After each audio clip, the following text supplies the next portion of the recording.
Alhamdulillah, wassalatu wassalamu ala rasulillah, amma ba'd. Assalamu alaikum wa rahmatullahi wa barakatuh.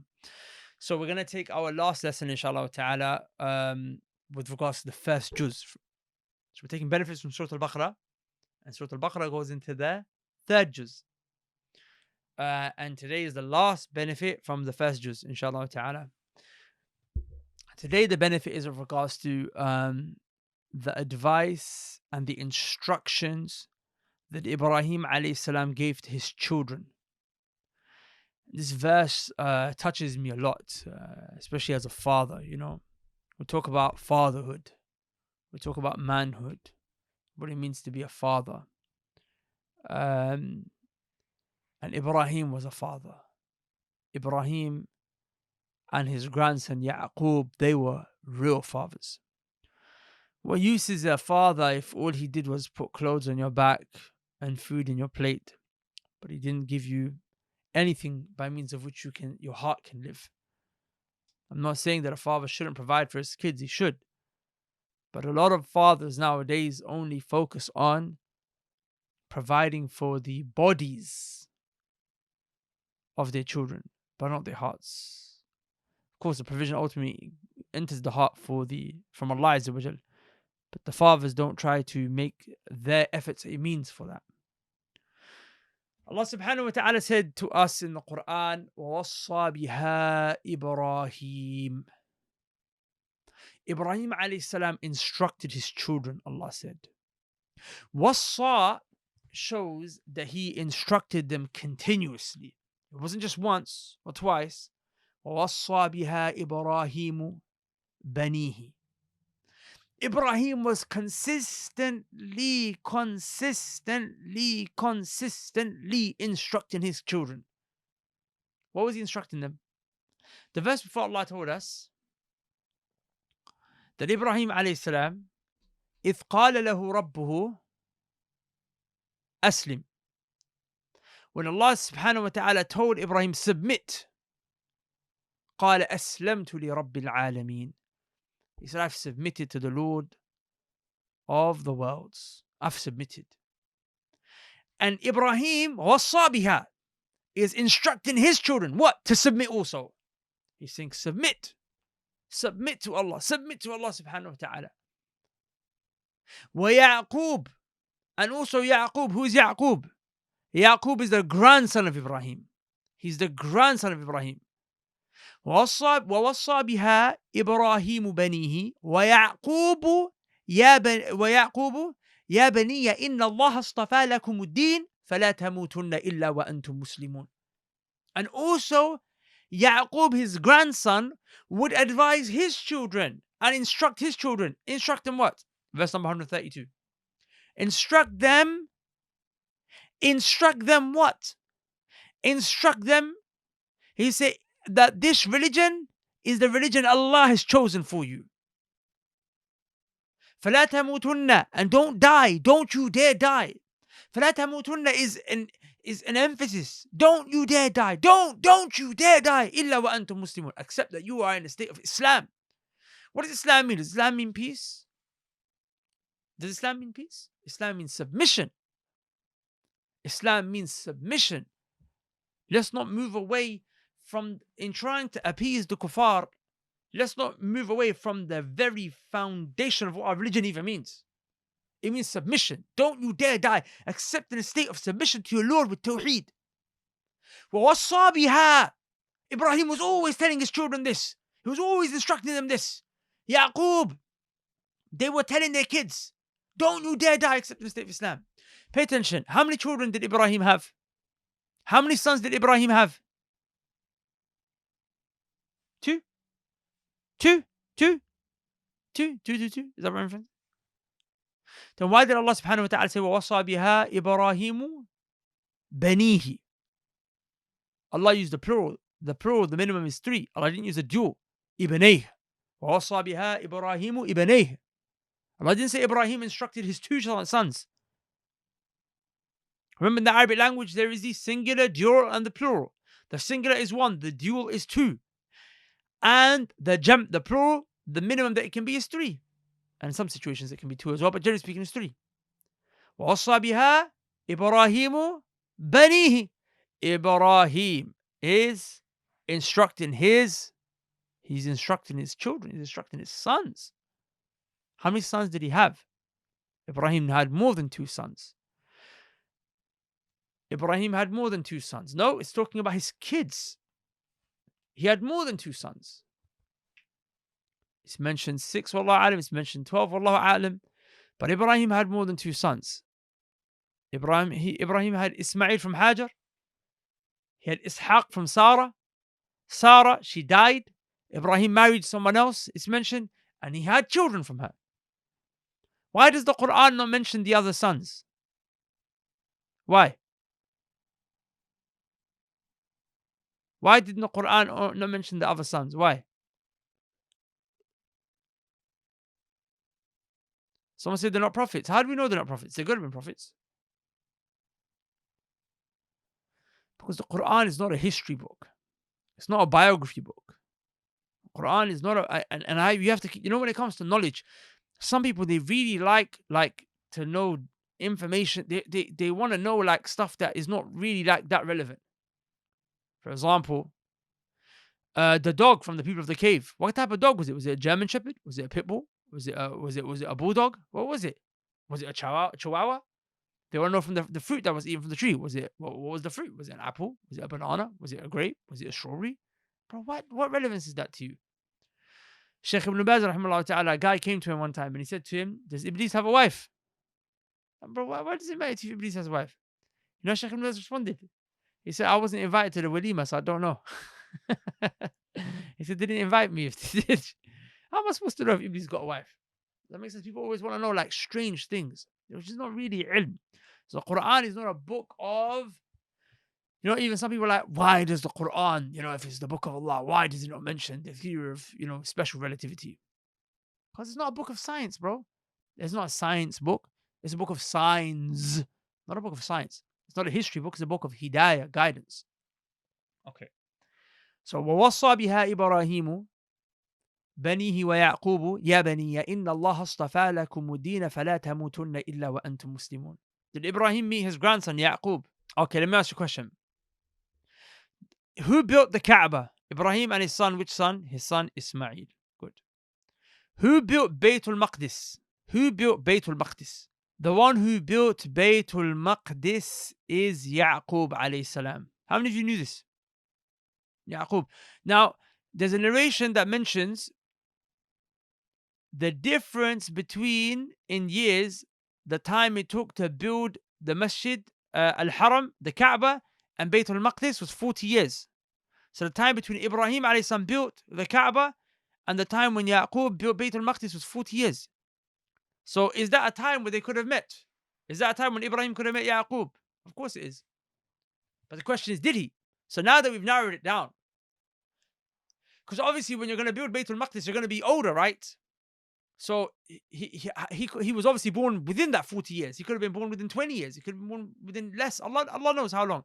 But, you've got that 40-year span. But is there anyone who knows anything specific about whether Yaqub alayhi salam met his grandfather Ibrahim? I have a book. I will give us a prize. I have a book. Brother Hamsi Allah Barik won the book last time. This is homework, okay? Tomorrow, inshallah, come to me with the answer. Okay? Tomorrow, come to me with the answer. No, I'm not referring to the masjid. No, it's not the ayah that I mentioned.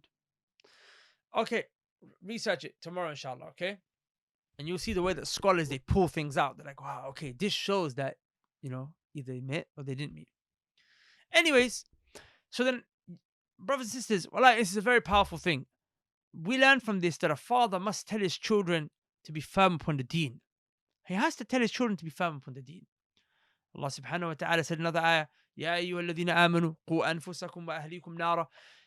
Oh, you who believe, save yourselves and your family members from the fire. وَقُودُهَا النَّاسُ وَالْحِجَارَةُ. The thing that burns the fire, the thing that's the fuel for the fire, is the human flesh. This verse it paints a very scary imagery. A father should picture his children being used as fuel to burn to light up the hellfire. You should picture that today. so that it's not a reality tomorrow. How? Because if you picture it today, you might actually put the effort in. Think, whoa, let me just teach my kids the Deen, the importance of the Deen. I don't understand how there are parents that let their, daughters and sons behave the way that they behave, do the things that they do, you know, don't teach them the basics of the Deen. Rather, forget a parent. I mean, it would be nice if they told you to practice your Deen, but at least they shouldn't push you towards evil. Now you have parents that push their kids towards evil. And one of the things that parents do, wallahi, out of treachery, is that they just so they can catch a break for their selfish reason, they put the child in front of the TV, but the child will absorb all sorts of filth and learn and become very desensitized to a lot of filth and brainwashed to a lot of evil. Why? Because you can't be bothered to take care of your own child. It's laziness. That's laziness. Do you see? The next ayah, Allah Azza wa Jalla tells us, Am kuntum shuhada, or were you present? إذ حضر يعقوب الموت, when death was approaching Yaqub. When death was approaching Yaqub. إذ قال لبنيه ما تعبدون من بعدي. Look at this. Yaqub was advising his children while he was alive. And then when death approached him, إذ قال لبنيه ما تعبدون من بعدي, he looked at his children and he said, what are you going to worship after me? Who are you going to worship after me? He's asking him a question. Now I'm about to go.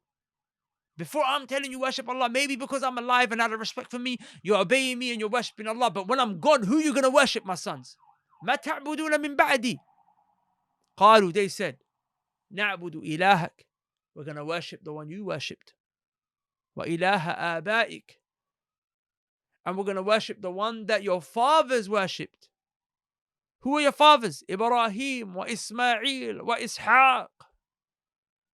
Your fathers, Ibrahim, your father, Ishaq, your father, Ismail.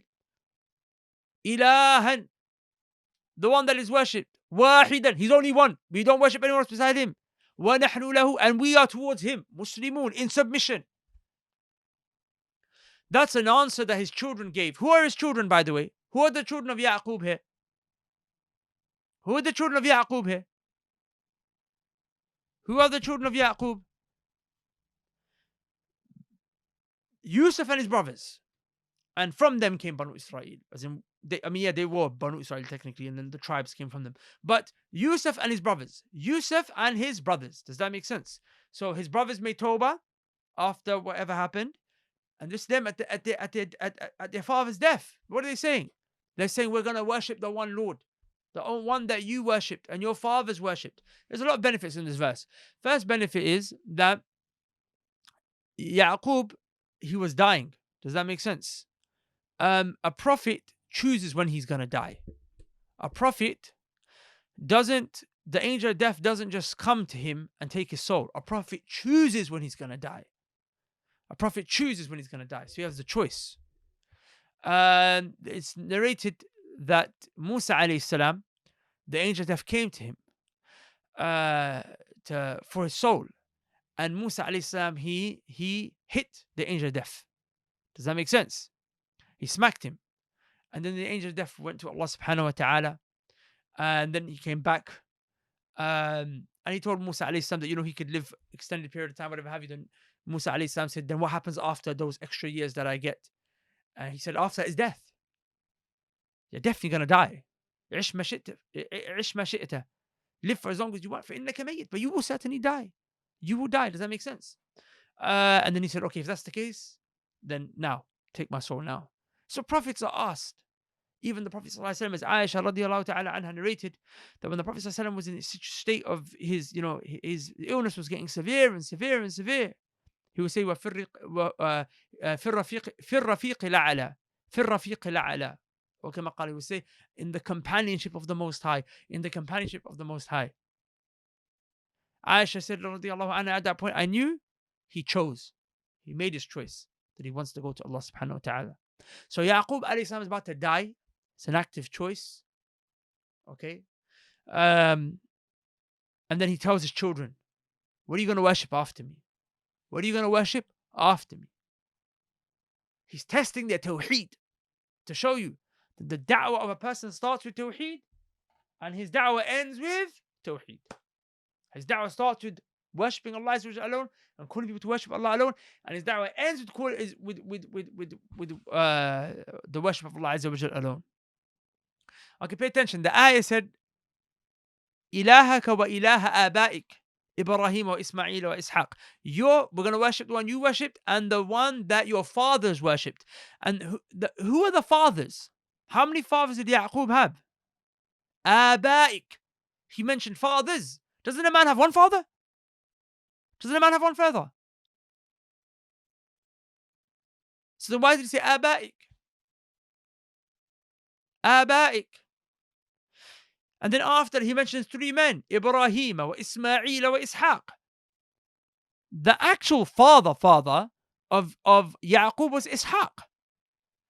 Ismail was Ishaq's brother, so he's Yaqub's uncle. He's Yaqub's am. He's his paternal uncle. He's his daya, as you would say, right? In Urdu. And Ibrahim is his grandfather. So Yaqub, his father is Ismail. Afwan, his father is Ishaq. His uncle is Ismail. And his grandfather is Ibrahim. All 3 are called father. All 3 are called father to show you the station of your grandfather and the station of your dad's brother as an uncle to you. The station of your dad's brother as an uncle to you. He's like a father to you. The same way your mum's sister, your khala, your mum's sister is like a mother to you. These are relations that you must focus on and not be heedless of them. They are like fathers. Does that make sense? Also, Ab is called Ab because he nourishes and provides sustenance and nutrition for the child. He gives food to the child and whatnot. So some of the scholars, they called the person who teaches you, your sheikh, the scholar that you take knowledge from, the actual scholars, they called them our fathers as well. Why? Because if the father is your father because he feeds your body and your dunya, then the scholar is your father because he gives you that which is for the akhirah. Does that make sense? The Prophet ﷺ said, I am to you at the station of a walid, a father. Why? How? He said, I teach you because of knowledge I impart to you. So the people of knowledge who we take knowledge from, the scholars, the ulama, the real scholars, they are our fathers. They are our spiritual fathers. Does that make sense? Insulting the scholars is insulting your fathers.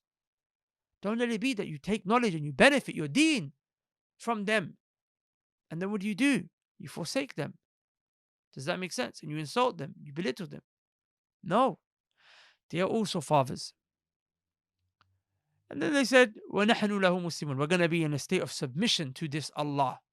Again, highlighting that the da'wah of a father to his children, tawheed. Tawheed, does that make sense? Tawheed. It's very necessary. Then the last verse, تِلْكَ أُمَّةٌ قَدْ خَلَتْ لَهَا مَا كَسَبَتْ وَلَكُمْ مَا كَسَبْتُمْ وَلَا تُسْأَلُونَ عَمَّا كَانُوا يَعْمَلُونَ. Allah said that was a nation, referring to Ibrahim, Yaqub, their children, them. قَدْ خَلَتْ لَهَا مَا كَسَبَتْ وَلَكُمْ مَا كَسَبْتُمْ. That was a nation that's passed. They're gone now. They're gone. Ibrahim is gone. Yaqub is gone. Ismail is gone. Yusuf is gone. They're gone. They have their actions and what they earn, and you've got what you earn. They've got their deeds, and you've got your deeds. وَلَا تُسْأَلُونَ عَمَّا كَانُوا يَعْمَلُونَ. And you're not going to be asked about what they did. Meaning you're not going to benefit from their good deeds. What's the context of this? Because the Jews and the Christians, they say, how will we be misguided? We're the children of Israel. Banu Israel. We're Banu Israel. Does that make sense? The Jews have this concept of we are saved purely because of our bloodline. Even today they believe this. Because of our bloodline, we are the chosen people. We are the children. We are the Banu Israel, the children of Israel. And the Christians say similar. Not so much now, but they say we are also Banu Israel or descendants of Banu Israel or whatever have you.